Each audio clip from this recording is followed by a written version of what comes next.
What we know so far about mobile game 404 Game Reset. Yokotaro is teaming up with Sega and illustrator Yugen for a new mobile game, and this RPG asks the all-important question, what if classic video games were cute anime girls? That's a basic concept behind 404 Game Reset.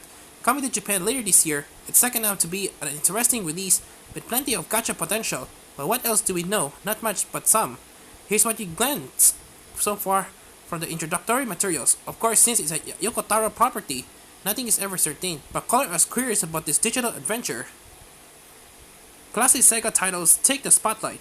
A mobile game with Sega hat tips is already a surefire winner, but the four titles, 404 Game Reset, leads with Sega's biggest titles. They are, however, the most enduring, and it's giving the impression to the target demographic it's old school gamers, or at least gamers who love a bit of nostalgia. The first four games girls to be announced are Outrun, Afterburner, Virtual Fighter, and Virtual Cop. These are definitely legendary titles in the Sega library, but probably not the titles that will leap the vine if you were asked to name a Sega game off the top of your head with that in mind, as well as the fact they definitely want you playing for gacha roles. We imagine this game will dig deep. The promise of even deeper dives. While the launch trailer for the 404 Game Reset mobile game does very clear reference to Sonic the Hedgehog, we're excited about other things. That said, we're absolutely getting a Sonic girl. I'm not sure they'll be able to resist. If we look closely in the trailer, you notice that another game girl has already been revealed. Crazy Taxi, the series, which launched in arcades in 1999, is another retro classic, which gives us hope that the gacha pool will be inhabited mostly, if not entirely, by golden oldies. Personally, we're holding out hope for girls based on Altered Beast and Ghosts and Goals.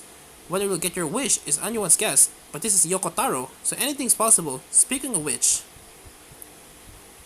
this story sounds familiar.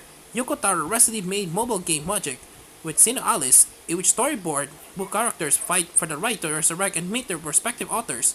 There's a book drawing the game's books, showing you learn that there's more to the library's mysteries than that, and the 404 Game Reset write-up is giving us some late act vibes. In this game, Sega has taken over the world. The world is not what it appears to be, and now there are girls who represent these games. Could there be some act of fusion antics going on here? But we discovered that this game also ties back in some way to his other works. We'll find out later this year. Enjoy this robotic anime to get your near fix.